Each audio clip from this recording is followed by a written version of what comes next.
পোন প্ৰথমবাৰৰ বাবে কাজিৰঙাত ভাৰত চৰকাৰৰ সাংস্কৃতিক মন্ত্ৰালয়ৰ বিহু কৰ্মশালা।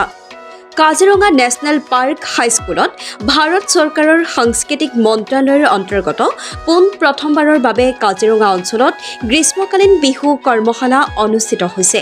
অসম সাংস্কৃতিক মন্ত্ৰালয়ৰ নিৰ্দেশত গুৱাহাটীৰ পৰা অহা প্ৰশিক্ষক স্মৃতি বৈৰাগী ৰাভাই এই বিহু নৃত্যৰ প্ৰশিক্ষণ দিছে। কাজিৰঙাৰ উদীয়মান যুৱক প্ৰশান্তৰ বৰাৰ নেতৃত্বত গঢ় লৈ উঠা বৰ্ণিল কাজিৰঙা সাংস্কৃতিক গোষ্ঠী, কাজিৰঙাৰ একমাত্ৰ বিহু নাচ আৰু ঢোল-বাদন শিক্ষা প্ৰদান কৰা বিদ্যালয়ৰ কণ ল'ৰা-ছোৱালীৰ 5 দিনীয়া এই বিহু কৰ্মশালা অনুষ্ঠানৰ শুভাৰম্ভ কৰে কাজিৰঙাৰ সাংবাদিক তথা প্ৰকৃতিপ্ৰেমী যুৱক চন্দন নাথে। বৰ্ণিল কাজিৰঙা সাংস্কৃতিক গোষ্ঠীৰ প্ৰশিক্ষক হিচাপে আছে কাজিৰঙাৰ সংস্কৃতিৰ সাধক তথা পাকৈত ঢুলীয়াৰ লাচিত গগৈ আৰু খটিয়াখলিৰ দেৱেন গগৈয়ে।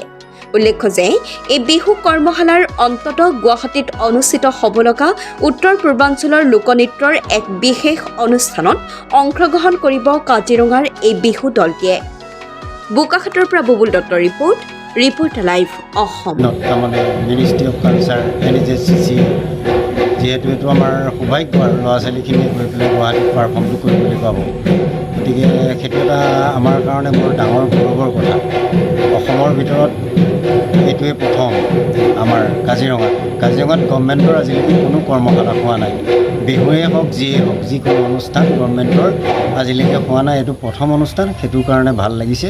আৰু যিহেতু মোৰ নিজৰ এখন স্কুল মই নিজে কৰিবলৈ পাইছোঁ মিনিষ্ট্ৰী অফ কালচাৰৰ পৰা, সেইটো বহুত ভাল পাইছোঁ আচলতে।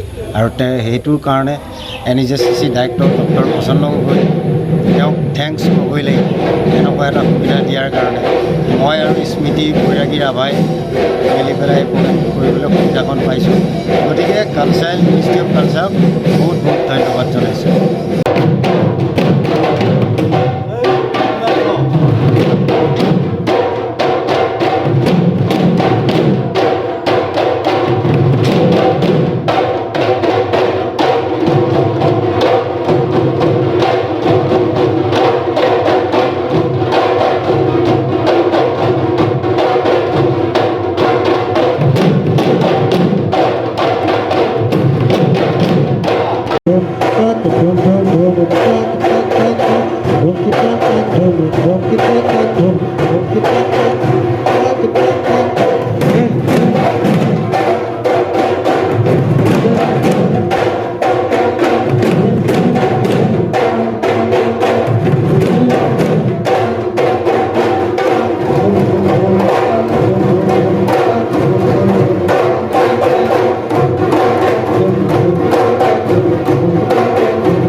Reporter live.